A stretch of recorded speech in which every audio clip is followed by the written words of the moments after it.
Be sure and tell them Large Marge sent ya.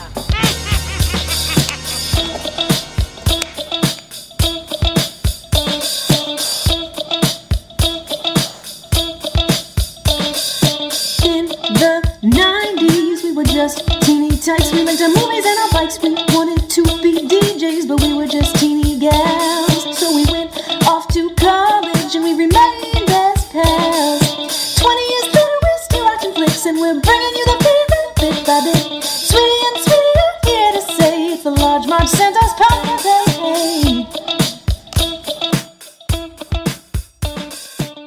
Hey guys, welcome to the Large Marge Sent Us podcast, your favorite podcast where two sweetie sisters talk about movies that shaped their childhood. I'm Sweetie with an IE. And I'm Sweetie with a Y.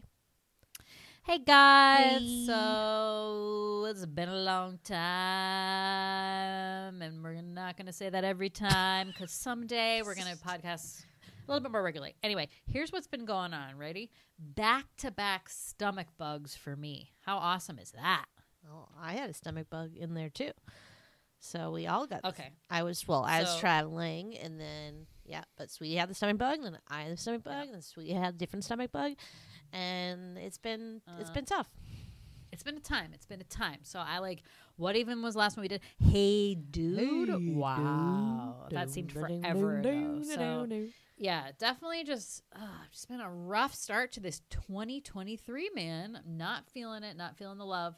I'll say I have a trip coming up, so I'm hoping that everything goes smoothly with that. Though sounds like some winter weather is blowing through, so I need a fresh start. Come on, March, give it to me.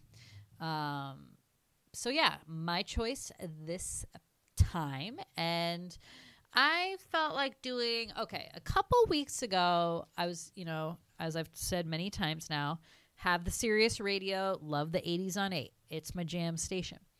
And they played that song, Who's That Girl by Madonna. Who's that girl? Who's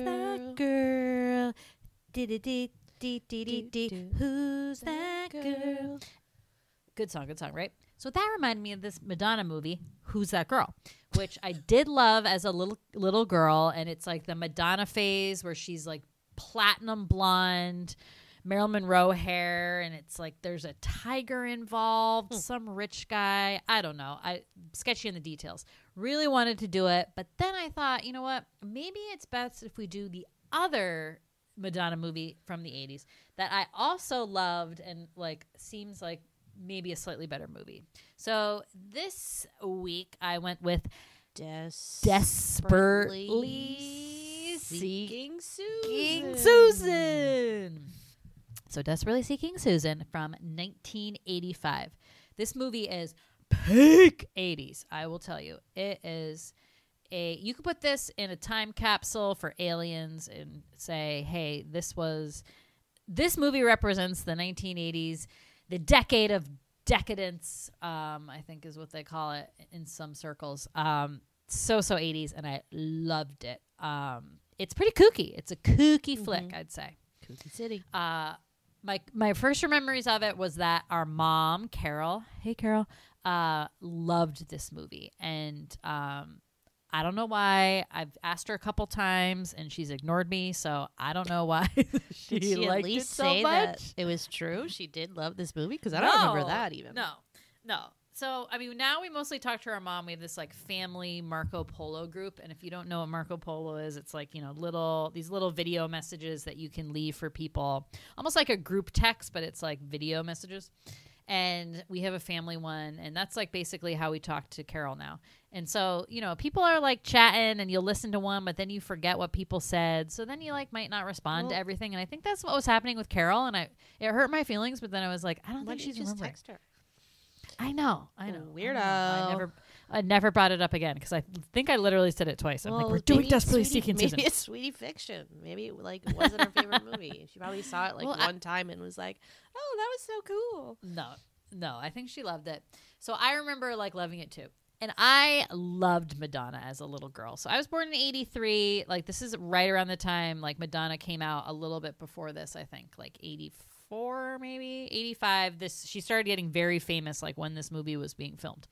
So I, was more like late Madonna, let's say, but I have just very, very big memories of jumping down on my bed to Papa Don't Preach and like singing that song. I thought it was Papa Don't Peach, and I just like loved it. I was jumping up. I can remember jumping up and down on my bed to it. What did you think? Papa Don't Peach. What do you think? Like the song was trying to tell you? I wasn't looking into dissecting the words. I didn't know preach was like a word, I guess, as a 5-year-old.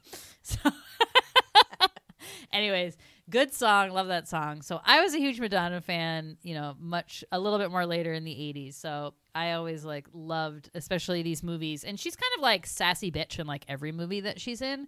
That's just the character I feel like she she's plays. Just playing herself and just like over and and over it's again. herself. Just like, exactly. You're just always playing exactly. Madonna. Except I guess maybe when she was a Vita. It's not like, a stretch. She was a little different. That's but, exactly. Like, was she sassy bitch then? Was she sassy Argentinian bitch? I guess so. I didn't see Evita, but like obviously May Mordvino was sassy bitch. So I know. She's totally. Obviously that means so yeah. She always was.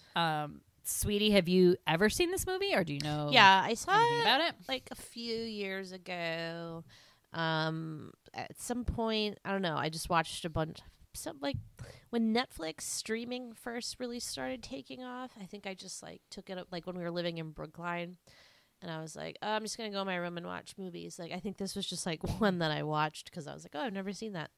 So yeah, saw it not too long ago. Didn't remember like hardly anything about it. Like I don't even know if I remembered the basic plot. Really took me off guard. Me neither. Yeah, I was like, wait a minute. The movie started and then like the plot started going, and I'd be like, I don't remember any of this. I don't remember like one scene. I remembered like the jacket, and I remembered. We'll go over this, but I didn't remember like anything about the magic shop. Like, there's just like such kooky story elements to this. And in some ways I was really happy because it was like a really interesting story and all the little kooky details were fun. But same. Didn't remember a wink of it. Yeah. And then I think I had like Sweetie confusion because now I'm thinking like, wait, wasn't there like a TV show that was similar? Something Susan? Or like... Did I think this was a TV show, or like was I like confused that it was like not Susan Sarandon, or like I don't know. I feel like I had many layers of confusion, but weird movie. Super weird movie. But like pretty good cast, a couple key players, but then you saw like a lot of just random people either from other 80s movies or people who like later became kind of famous. So I enjoyed that. So, okay. So, Desperately Seeking Susan, 1985, starring Rosanna Arquette and Madonna. So those are your two leads. Rosanna Arquette. So she's in the Arquette family of actors. So you have David, you have Patricia, you have Alexis, who is the trans woman, and Patricia. Or sorry, Rosanna. So I don't remember really anything else Rosanna had done. I'm more familiar with her sister, I guess, Patricia. But what a talented family. You just like love it when all the sibs are actors, right? Weren't they like parents actors or something? It was like they're like some like nipple babies. Wow. So good for them. She was sweet in this. Aidan Quinn, who I always thought was Irish for some reason, and turns out he's just an American. But I thought he always like played an American dude and like covered up his accent. But no, he's just like regular Joe American. So Aidan Quinn, you have Lori Metcalf from Roseanne and Scream 2, Lady Bird, Scream 2. Yeah, love that bitch. She's so funny, man. Anything she does like just makes me laugh. For like the first like 10 minutes, I thought it was Marcy from Uncle Buck. And then I just she does play Marcy from Uncle Buck. Lori Metcalf does? Yes. Why did we talk about that in Uncle Buck? I always thought it was like some other woman who just like seemed like Lori Metcalf. That's so funny. No. I was like, I really fell down like a long hole, like spiraling, like, wow, I guess that's not Marcy. But I really thought it was Marcy. It was like, wow, that woman really sounds like Marcy. And then like, okay, interesting. I'm going to have to go back to that podcast and see if we ever mentioned that, because I feel like I would have remembered. But love her. Yeah, love that bitch. Yeah, she was so funny. The husband in this is played by Mark Bloom, who also plays the jerky fiance Richard in Crocodile Dundee. Don't marry Richard. Right. Richard. Yeah. Didn't he look familiar? That guy is just like a jerky face, I feel like. He just really plays it well. Totally. You have John Turturro taking a spin as the magic show MC. Cool role. It's okay. You keep saying magic show, but it's. I just want to make sure everybody knows it's like a magic club. It's like a seedy. What is it called though? The Magic Club? Club that they do magic at. But is it? But it's called the Magic Club. Yeah, but you said magic store. Okay, I didn't know what it was. It's called the Magic Club, but it's basically like a seedy bar with like really bad magicians like doing shows. Which actually sounds really cool now, but at the time, I don't know how successful it was, to be honest. It's always the same gag. It's always like, I'm in the box. Don't saw me. Whatever. The dove tricks were cool. Yeah, I hope no doves were injured in the movie. You have Giancarlo Esposito, who is Gus from Breaking Bad. Was that his name? Gus? Yeah. Who is he? I didn't even notice it. He was like very minor role. I don't know if you blink, you'd miss him, but he's in there. And then I saw the garage attendant guy from Ferris Bueller as like a blink if you miss him paper guy.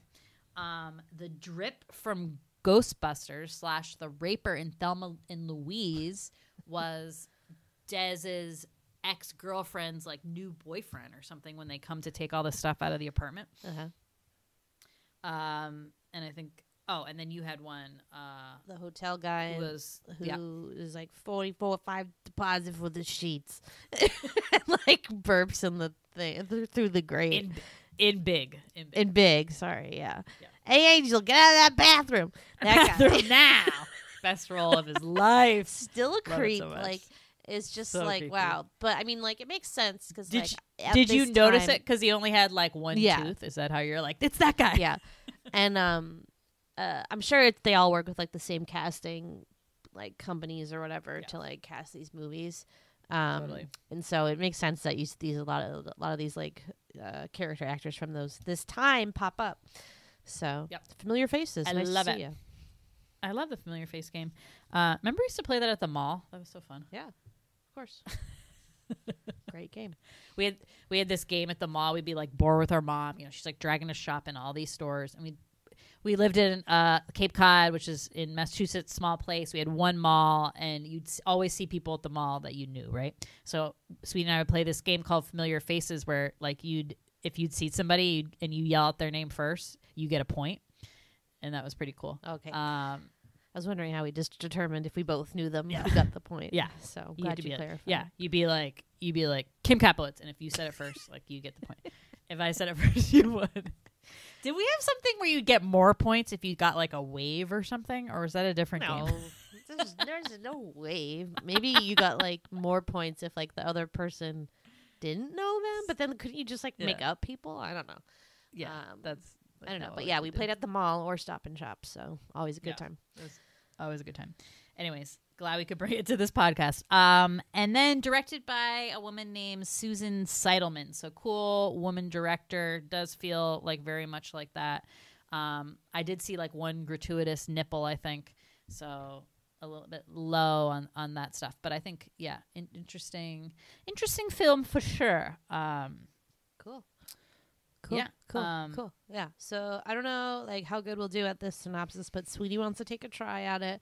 I have the IMDb synopsis on standby, which I can use to fact check Sweetie, although the person who wrote this already fucked up when he wrote that Gary is played by Marl Bloom. I was all set to like correct you when you were like Mark Bloom, and I was like, I believe it's Marl, like the Moops. little silly. Anyways, yeah. So let's try this. Cool. Okay. It's time for the sweetie synopsis. Yeah. Sweeties. Well, take a Valium like a normal person. That's Lori Metcalf. Yeah, I got it. Okay.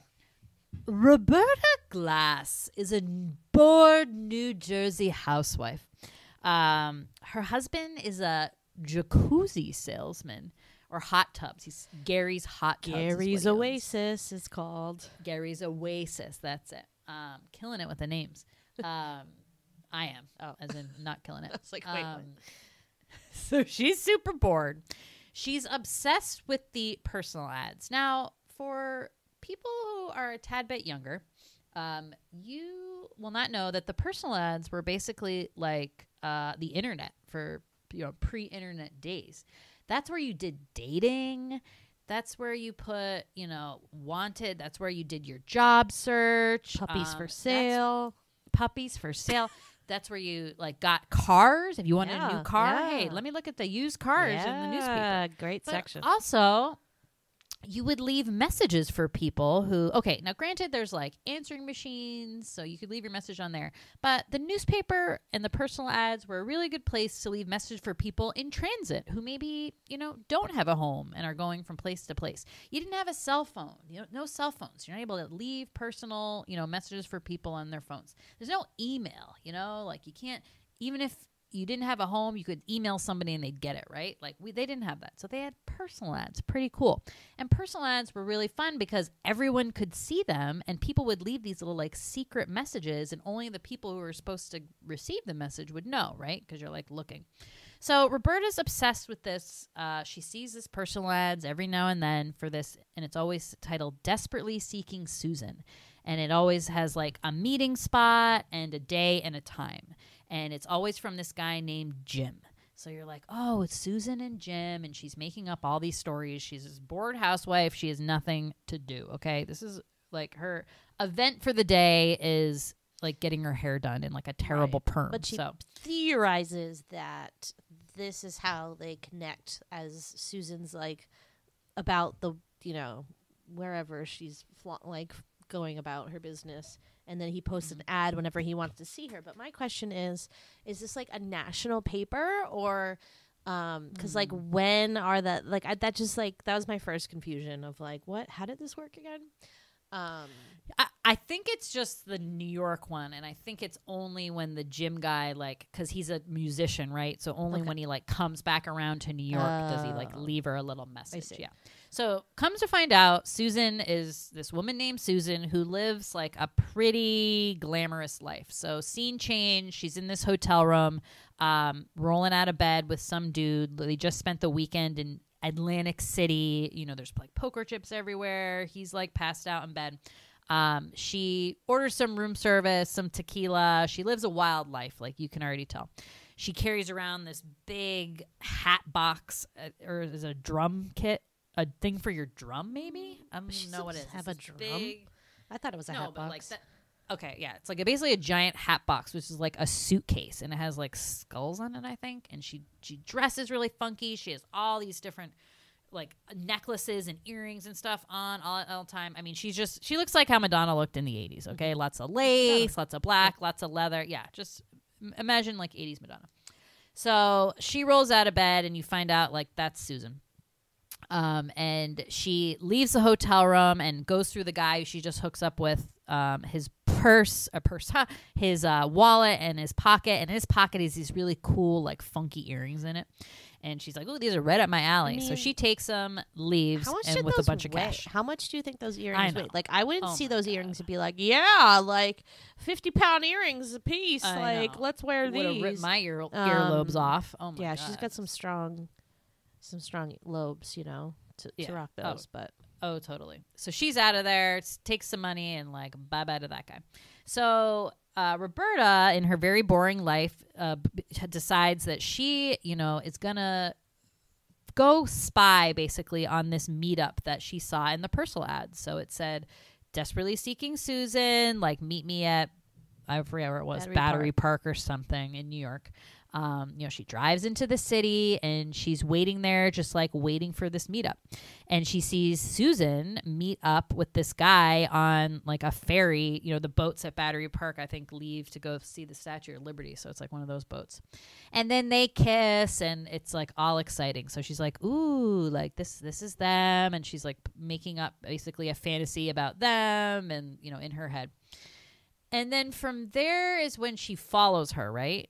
To the thrift store? I think but also she overhears, or maybe she doesn't overhear this, but Susan reads a newspaper story about the mobster, Bruce Meeker, who was like found dead after leaping from his balcony room in Atlantic City. And that was the guy she was with at the beginning, whom she stole the earrings from. So she tells Jim that like the guy she was sleeping with ended up dead. So she's like a little spooked, and he's like, "Don't worry, baby. Like, my buddy who is a projectionist, like, can take care of you. I guess his name is Des. So same as your cat. I wasn't gonna bring it up." I feel like it's so like Des is obviously with a Z, and I always think of like my Des as with an S. So like in my head, I was able to compartmentalize the two of them. But oh my god, good. I was so attracted to Des on the like with a Z in this movie. Yeah. Like I'm team Team Des all the way. Yeah. And so yeah, he was very good looking. Yeah. So Susan's kind of like a little bit. She's always like on the run. So she goes to her friend, works at the magic shop, which is like we said, this bar that does like magic. There's magic tricks. Her friend is the assistant there, and she like stays with her for a while. She doesn't have a home. Susan doesn't have a home. She just like jumps either from guy to guy or friend to nomad. Friend. Yeah. Like a drifter, only has possessions. Oh, and she also has a storage locker at Port Authority Station. And so she always carries around this key. So she doesn't want to lug around her huge hat box. This is basically all of her life in it. She puts it in this. I know. / drum kit. Okay, look, it's so big. It could be. I don't know. I have to look at it again. So she always carries around this key to her locker at Port Authority there. So Roberta goes and follows her after like the meetup with Jim and goes to this thrift store, and she sees that Susan always wears this really cool jacket with like an inverted pyramid. It's the same or not pyramid, a pyramid with like an eye on it, which is the same thing that's on the dollar bill, right? That like I forget what that Freemasons thing is. Yeah, kind of like the Freemason thing. But it's this really cool jacket, and so she Jimi Hendricks sells it. Well, that's what she says, but she sells it at the thrift shop because Susan sees these like sparkly roll down boots. So she's like, "Oh, I'll trade you for this jacket." So she walks out of there with the boots, and then because Roberta like thinks Susan is so cool and wants this life of, whatever she thinks her life is, she buys the jacket from the thrift shop. So then she has Susan's jacket. So then she's going through the pocket, and she finds that Susan had left her Port Authority key in there. She just knows it's like a key. So she's like, oh, no, like she must want this back. And Susan's kind of going crazy because she knows she's missing it, and like all her stuff is in there. So she puts an ad in the paper, desperately seeking Susan, like from a stranger, meet me at, again, like Battery Park. So Susan's like a little bit wary because obviously she thinks someone might be after her because that guy was killed. But the ad says like the key, like the key you need or whatever. So that's why I think she's like, okay. So she knew. Yeah. So they go to meet up, and in the meantime, someone is after Susan and gets a description that says she wears this coat with a pyramid with an eye on it, blah, blah, blah. So Roberta shows up wearing this coat, and Susan does as well, but she's like a little bit late. And this creepy guy who you come to find out is the one that killed Susan's boyfriend, pushed him out of the window or something, thinks that Roberta is Susan because she's wearing the jacket. So he is like super raper. He's like, come with me. Come with me. I have candy. Come with me. God. Like, I was what? like, okay, this guy is clearly not a professional pickup artist or like whatever, like getting people. Like he's a terrible criminal. I don't know how he ever gets anyone to go with him. But also, Jim had ended up calling Des and being like, hey, can you check on Susan, I'm worried about her. I saw this ad because he's always checking the personal ads too. So he saw that ad and was like, oh, I don't trust this. Obviously, again, no cell phones. So he can't like call Susan and be like, don't answer that ad. It's sketchy. So he calls Des and is like, go like check on Susan. This is what she looks like. She's blonde. She wears this jacket. So there's two people who have like received that description about Susan, and who has that jacket now is Roberta.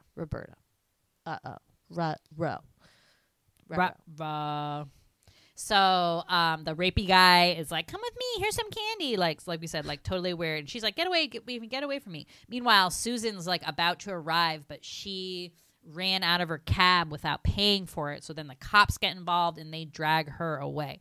So Roberta is like running away from this guy, and he's like just being like totally sketchy, and she tries to get away from him, moves and hits her head on like falls and hits her head on this pole and kind of passes out.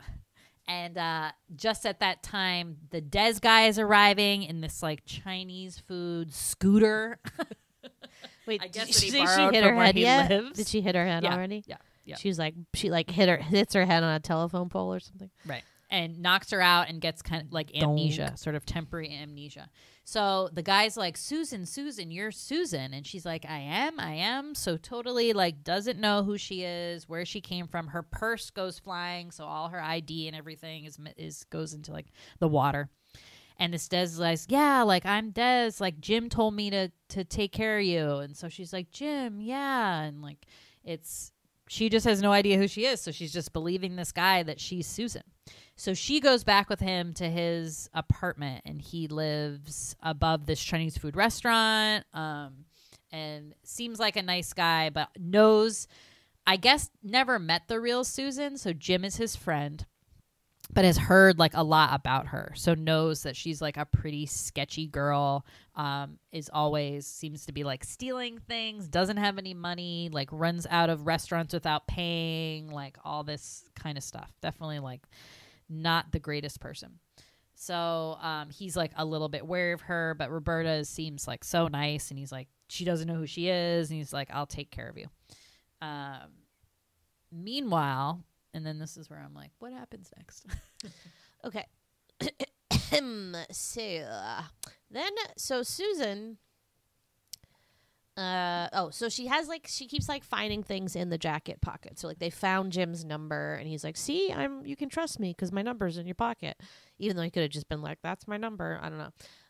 Whatever. And then they also find like a matchbook or a napkin or whatever for the Magic Club. So they decide to take a cab there.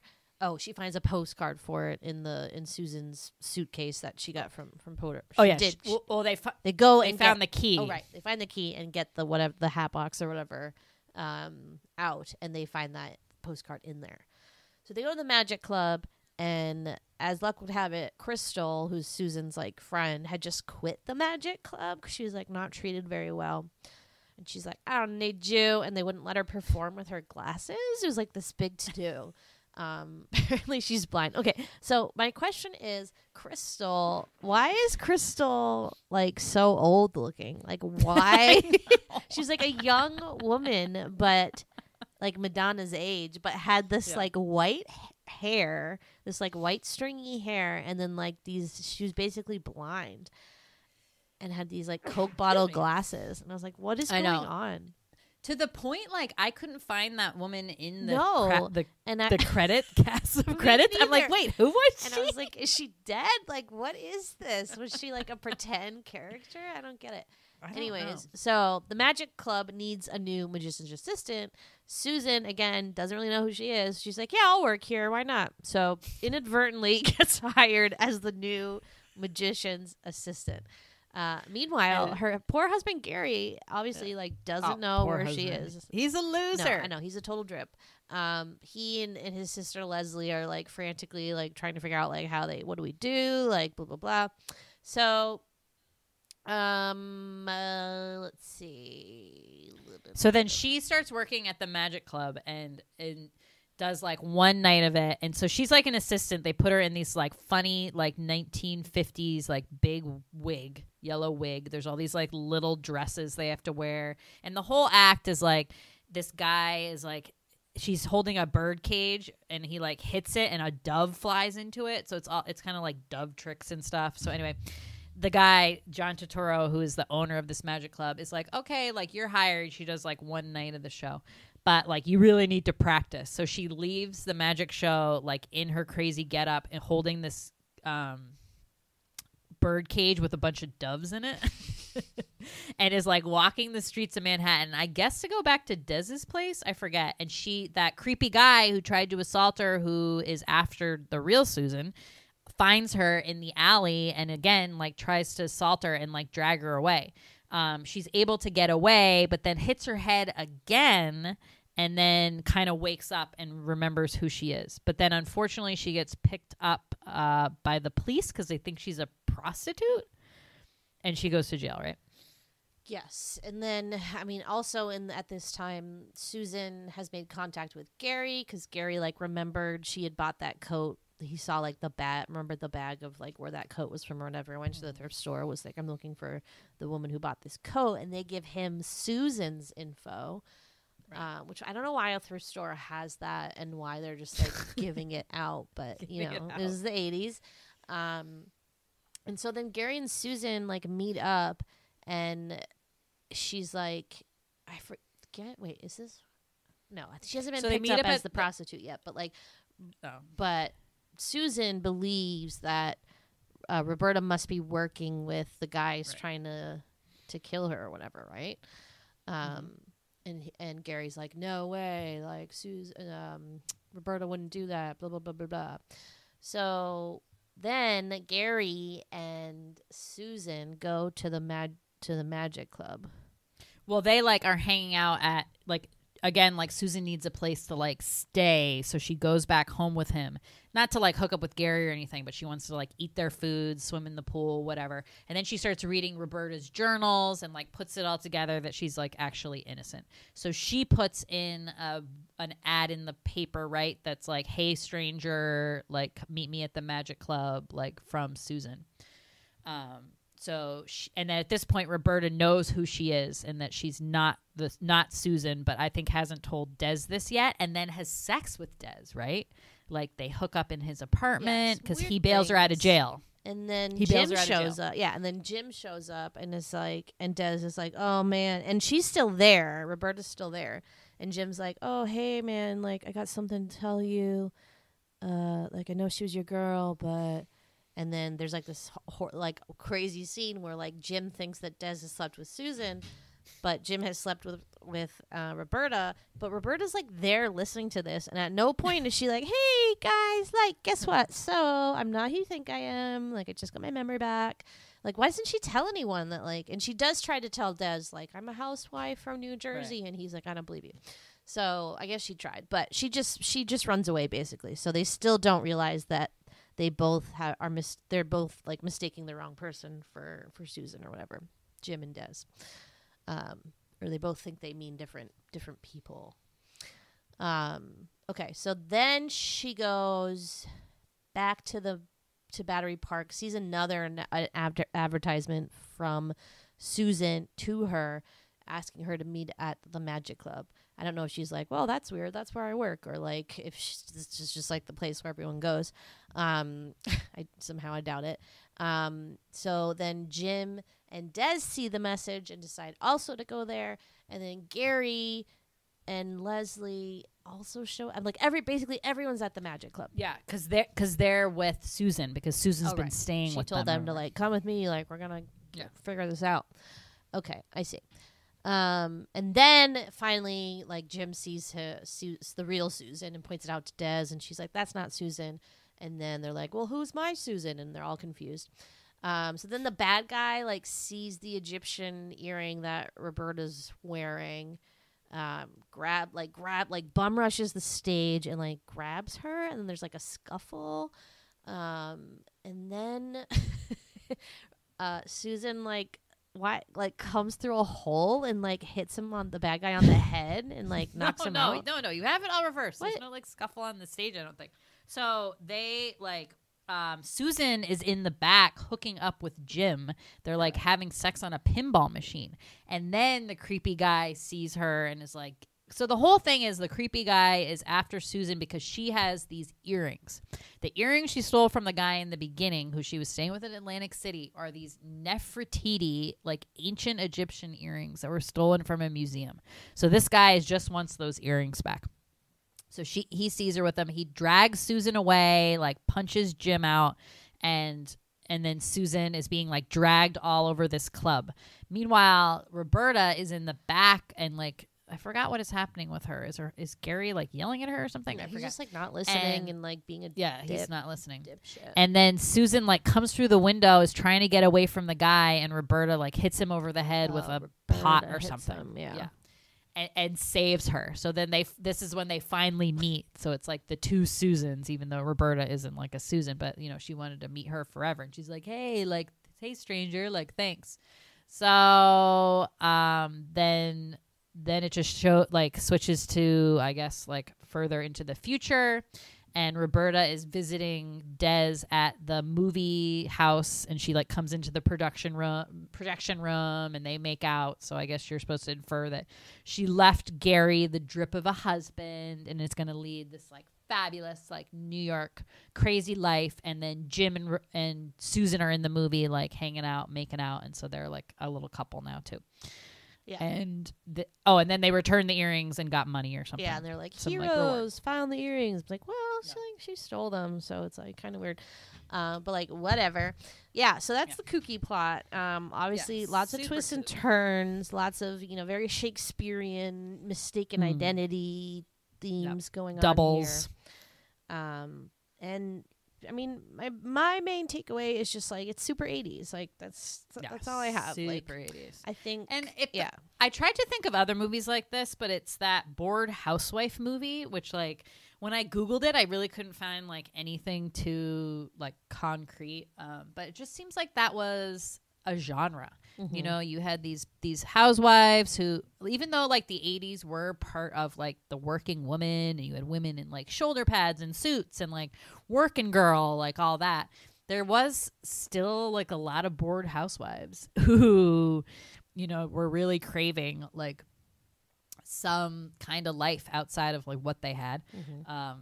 And this movie is definitely an example of that, but it is super 80s, down from Madonna obviously starring in it. The hair in this is priceless. Okay, everyone has the dirtiest freaking hair other than Roberta like I've ever seen, which I guess was the style. What makes it dirty? I didn't even notice that. I don't know. The gel, oh my god, everyone had dirty crazy hair. Madonna was like always dirty. Greasy? I realized it because she like I don't know, like lots of hairspray. Was there like a dirt cloud like the character from Peanuts? Like, but it obviously it's always like teased up and crazy, it's always really high, and it's the men and the women, it's just like crazy hair all around. The jewelry, they had tons of jewelry on. I mean, Madonna seems to be in a little bit of like this like punk scene in like or Susan is, so like when they go to that bar, when she has Gary meet her at that bar, mm-hmm. and just like the clientele there, just like awesome. Lots of headbands. Okay. New York was very just looked very dirty, in the 80s. New York was like a rough place in almost like every neighborhood. And you can definitely feel that from this movie. The makeup, like the Lori Metcalf character, who is, the sister-in-law there, the blue eyeshadow. Oh man, God bless her. Good look. Was it though? So good. Yeah, the headbands got out of control. Like at one point, Roberta like puts on this scarf when she goes to Battery Park to like spy on. Or maybe the second time when she's wearing the jacket. That is also ballsy to like go to Battery Park with your jacket that did she know Susan was going to be there? No. There wasn't like another. Why was she at Battery Park again? Oh no, she I was guess meeting her to give her the key. For the key. Yeah. So she wanted to her to know tell who her she that, was. like, but like that's crazy to like. But like, how would the person like that? Susan had to have been like so like sketched out to be like, oh, this person knew that I leave these ads and like the whatevers. Oh my god, crazy. But yeah, the scarf she's wearing in that scene is like insane. It is like way too big for her head. It looked ridiculous. all the fashion was so like good. the thing that I was shocked by this decision, but the club scene, they play a Madonna song in the club that Madonna is at as Susan.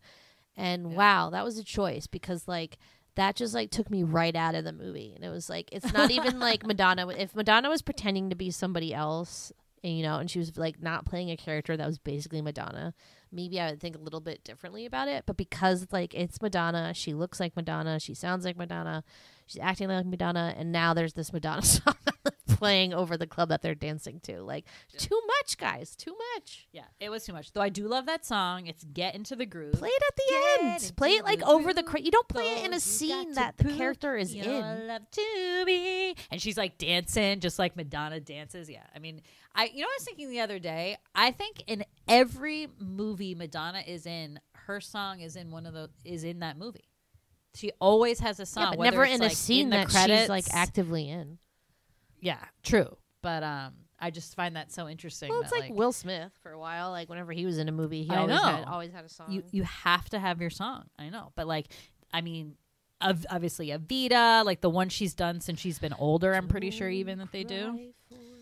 For me, Argentina. I do love that song.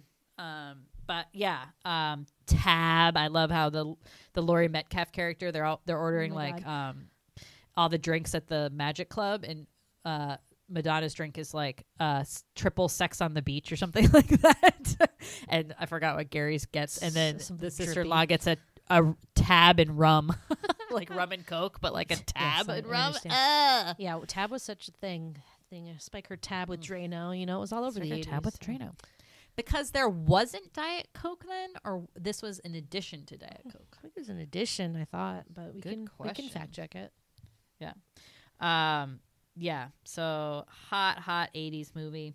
Like I said, totally like kooky movie, like the Magic Club whole element that the Des works like in the movie house and then also lives above this Chinese food restaurant and occasionally like borrows the delivery guy's scooter, like Chinese food delivery thing. Yeah, I don't know. Just like how he lives in like a loft studio, just like so New York City. The Dove element with the magic show. I mean, there's like just such like kooky shit in here. So there's a scene, very brief. I forget what it is in regards to, or like if it's during a certain part, but these three guys are standing outside of like the club or whatever, and they're like triplets, right? You see these like three like beefy guys. So did you see that documentary? Yes. Three Perfect Strangers. Those are the guys, right? I know. So I know, and I read it in the trivia. Remember, what was the story with that again? They were all adopted. I think they were all adopted, and then like the first guy like figures out he has a brother, a twin brother, and it's this other guy. And then like later they find out that there's actually a third brother, and they were triplets. Isn't that well, the crazy story? thing is they meet in college. Oh yeah, that's how the first it's like ones Parent meet. Trap, but just the first two. Yeah, and then they find that they meet in college. This is how they meet. Someone's like, "Wow, some guy down the hall looks exactly like you," and the guy's like, "What are you talking about? Right. Like, let's go meet him." And he knocks on the door, and it's his mirror image, and he's like, "Who the fuck are you?" Yeah. And so they find out, they were these twins, and this is something that is like never done now. Like you would never separate siblings like that, and obviously like not let them know like in the future, so that they grew up not knowing that they like had these and I forgot how they meet the other brother, but I know I'm gonna have to watch it again. Totally wild. I know, it was so good. I was so shocked. I was like, whoa, oh yeah, those guys. I know, so crazy. What else was I gonna say? I don't remember. Well, yeah, I don't really have any other notes. But yeah, interesting kooky movie. Kooky 80s movie. Okay. If you're in the mood for that. I have a couple. So, I mean, I know the answers to this, but I'm just going to ask you. Why does everyone in the movies, women, weigh 100 pounds? So there's this scene where Madonna is at their house. So she goes to Roberta's house and is like I said, like using the pool, drinking all their liquor. Her and Gary like smoke pot at one point. And she goes into the bathroom and like steps on a scale and like the husband looks over and he's like, oh, 100 pounds.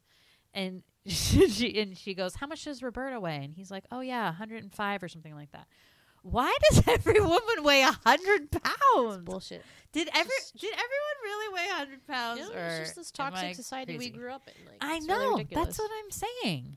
100 pounds is like the tiniest, petitest person in the world. And I'm not saying that they weren't small women, but like, wait a minute. That's like a child. You weigh 100 pounds. Like, you need to check in with somebody because that is like really tiny.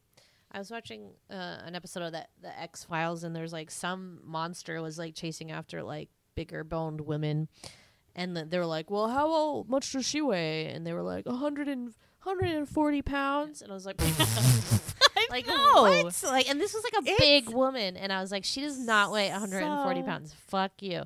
It's so toxic. It's just and so I've ridiculous. It's so, I don't understand why they wouldn't make just real, like, put in the real weight of people. Again, like, it's usually, I don't know. Well, who wrote this? Let's see. A Did woman. A woman write this? Yeah. Yeah. So, unless the studio or somebody changes it, like, I do think that's a weird thing, a weird detail to, like, put in there. Yeah. Like, you just have to be like, she's about your size. Like, you don't have to get like, specific about it. Yeah. I don't know. God. It was weird to me. It really struck a chord. Des had a cute cat. Speaking of Yes, that was Des, the other reason I loved him. Just Full to tell circle you. also. And it was Cute just cat. like, it was very confusing, though, for me to be attracted to somebody named Des, even though in my head it was with a Z. And I was just like, ugh, so weird. And then I was thinking, like, remember when I was like, I named my cat Desmond. I was like, oh, this means I can't name my kid Desmond if I ever have one. And I was like thinking about, and somebody was like, you totally can. And I was thinking about that again. And I was like, oh my God, that's so weird. I would never do that. Could you imagine if I had a baby and I named him Desmond? Oh, man. Oh, that'd There's be a lot of names out there. I think you can spread your wings. Obviously. I'm not going to do it. I just think it's so funny that someone even was like, you totally could, and it's fine. Like, it's not fine. It's not fine. Who are you, you crazy terrorist? It's weird. So apparently, small trivia fact, that jacket went up for auction and someone got it for $225,000. Wow. I mean, it was a cool jacket. So then it was Jimi Hendricks. Come on. Probably. Yeah, right. Maybe. But, and then here's why my else last would it be question $225,000? because it's a movie, a movie prop, a famous movie prop. I mean, I don't know how famous this movie is. Is it a cult classic? I don't know. But, okay, here's my question for you. Would you, like Susan, have traded that jacket for a pair of sparkly roll-down boots or no? I mean, it depends what... I don't know. If that was indeed Jimi Hendrix's jacket, then no, I wouldn't trade it. But if it was just some jacket and I really needed those boots, I guess so. I guess. I mean, if it was just seemed like a really unique jacket that she loved. Why didn't she just trade the earrings? She made that here's choice. some cool earrings that she likes them that much. They're like, again, pretty bulky. I would lose them, but what do I know? Yeah. They were kind of ugg too. They just had they were like a clay child's beads on craft project. I know. Like macaroni earrings. Yeah. You're like, cool. Yeah, I agree. Like totally ugly. But that was the whole plot of the movie revolves around those dang earrings. Earrings. I know. But yeah, interesting movie. Totally one of those ones. Again, not that I didn't like enjoy it, but thought it was going to be cooler than it was. Definitely the bar and my hopes were high for this. And then I was like, I mean, Madonna like lived up to what I remembered about her, and like what I loved about her, just like that total vibe that she had that just basically worked like in any situation she was in. Such a cool bitch. But yeah, not was I expecting at all. So glad I got a rewatch of this in. Sure. I know you always need your dose of 80s. I know, it just really feeds my soul. I don't know why. It just like makes That's how I feel about the 90s. Yeah, just even though I didn't really grow up I did grow up in the 80s, but I just think like what a crazy time to live. It didn't seem like like it was this age of decadence. Like nothing was obviously there were things going wrong and for different kinds of people, but it just seemed like everyone was just like living their best cocaine fueled lives. So kind of wish I was. Yeah. I'd like to go back in a time machine and just like live it for a week and see if I could survive. Whoa. But I don't think I'd want to be in that permanently. No. Well, not in New York City proper. Yeah. Right. Maybe like the suburbs where like the Americans lived and the Americans, but oh yeah, New York seemed like a sketchy place in the 80s, man. Yeah. Whew. Don't go there. All right. Anything else? Nope. Cool. Okay. Well, thanks for hanging with us. Thanks for listening. Thanks for sticking by our side, even though we're in and out. But as I said, you know what? We make our own schedule and we stick to it. As in, we don't stick to it, but it's our own schedule, so technically we are.